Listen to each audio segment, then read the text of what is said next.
اب جتنے بھی لوگ بیٹھے ہیں، ہماری خواتین بھی، اللہ نے ہم سب میں لیڈر بننے کی صلاحیت دی ہے. کیونکہ یہ یاد رکھیں، ہم اللہ کی سب سے عظیم مخلوق ہیں، اشرف المخلوقات.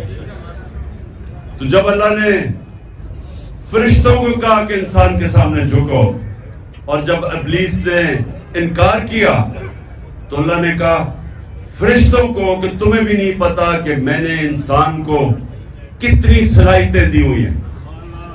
مشکل اور مسئلہ یہ ہے کہ ہمیں بھی نہیں پتا کہ اللہ نے ہمیں کتنی صلاحیتیں دی ہیں. اور وہ کیوں نہیں پتا؟ کیونکہ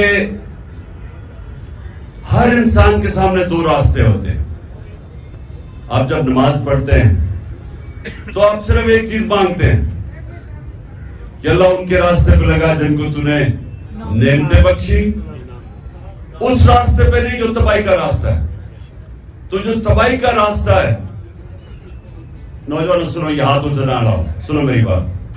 تمہیں یہ یاد رکھو جو میں باتیں کہہ رہا ہوں، اور خاص طور پہ نوجوانوں کے لیے یہ آپ کی ساری زندگی کام آئیں گی اگر آپ کو سمجھ آ گئی. آپ کی سامنے ہمیشہ دو راستے ہوتے ہیں. ایک آپ کی عظمت کا راستہ ہے، ایک آپ کی تباہی کا راستہ ہے. اور نماز میں ہم مانگتے ہی ہیں کہ اللہ ہمیں وہ عظمت کا راستہ دے. مانگتے ہم نعمتوں کا راستہ ہے اور چاہتے ہیں ہم وہ تباہی کا راستہ، کیونکہ وہ آسان راستہ لگتا ہے. مثلا مجھے کوئی موقع ملا، میں کوئی ایسی پوزیشن میں ہوں، گورنمنٹ پوزیشن میں ہوں، میں تھانے دار ہوں، پولیس میں ہوں، میں فوجی ہوں، جو بھی ہوں، ہر وقت مجھے موقع ملے گا ناجائز قسم کا پیسہ بنانے کے لیے.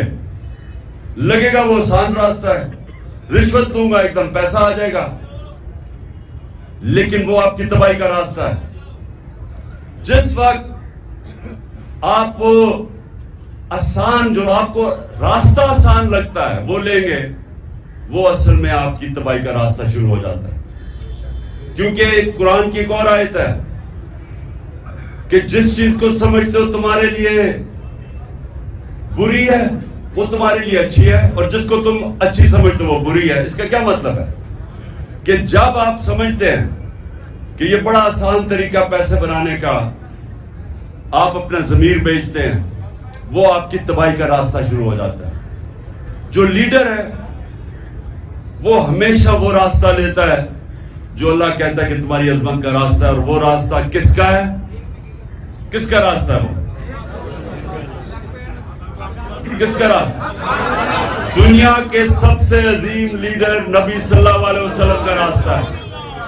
اور وہ اس کی بنیاد کس پہ رکھی گئی ہے؟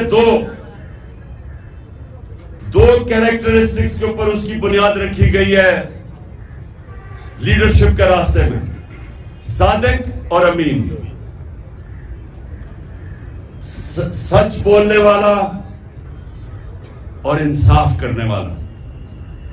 یہ دو کوالٹیز ہیں لیڈر کی.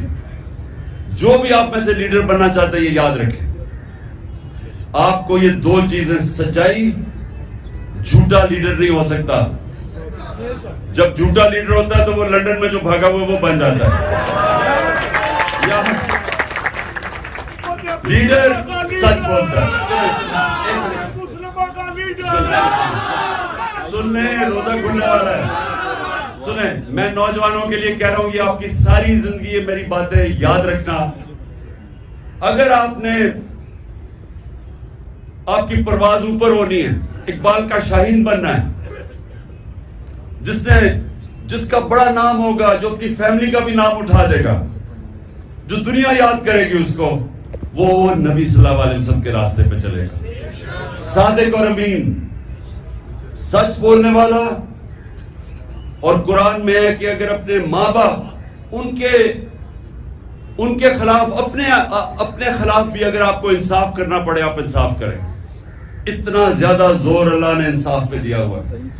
وہ لیڈرشپ کی، جب ایک لیڈر انصاف کرتا ہے اس کی عزت ہوتی ہے، اور لیڈر عزت کے بغیر لیڈر نہیں بنتا. تو یہ آپ نے باتیں یاد رکھنی ہیں کہ کئی دفعہ ہوتا ہے جی وہ میرا دوست کہہ رہا ہے تو چلے میں جھوٹ کا ساتھ دے دوں, میں سفارشی کسی کے لے لوں. جب آپ کسی کا مثلا آپ ٹیم سلیکشن میں سفارشی لے کے آتے ہیں تو آپ کسی کا حق مارتے ہیں. جب آپ حق مارتے ہیں اوپر والے کی برکت نہیں آتی, کیونکہ سارا کامیابی تو اوپر والا دیتا ہے. تو اللہ جب دیکھتا ہے کہ کسی کا کوئی حق مارا ہے, بدنیت ہے انسان, اس کو کامیابی نہیں ملتی. تو میں نے صرف آج آپ کو یہ کہنا تھا نوجوانوں کہ لیڈر دو چیزوں کے اوپر اس کی بنیاد رکھی جاتی ہے. صادق اور امین, سچا ہوتا ہے. نبی صلی اللہ علیہ وسلم کے پاس ایک قریش آیا, کہتا جی میں 60 سال کا ہو گیا ہوں, میرے لیے مجھے کوئی ایک چیز بتائیں کہ میں مسلمان بھی ہو جاؤں اور میں اپنی عادتیں نہ چھوڑوں. میں اب 60 سال کا اپنی عادتیں نہیں چھوڑ سکتا. تو انہوں نے کہا اگر ایک چیز مسلمان ہونے کے لیے تو سچ بولو.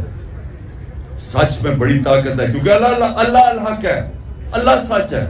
جب آپ سچ بولتے ہیں تو اللہ آپ کے ساتھ کھڑا ہو جاتا ہے, آپ کو وہ طاقت ملتی ہے. وہ کہتے ہیں ایک انگریزی میں کہ one moral man is an army, کہ ایک سچا انسان ایک فوج ہوتی ہے, کیونکہ اس کے پیچھے اللہ کی طاقت آ جاتی ہے.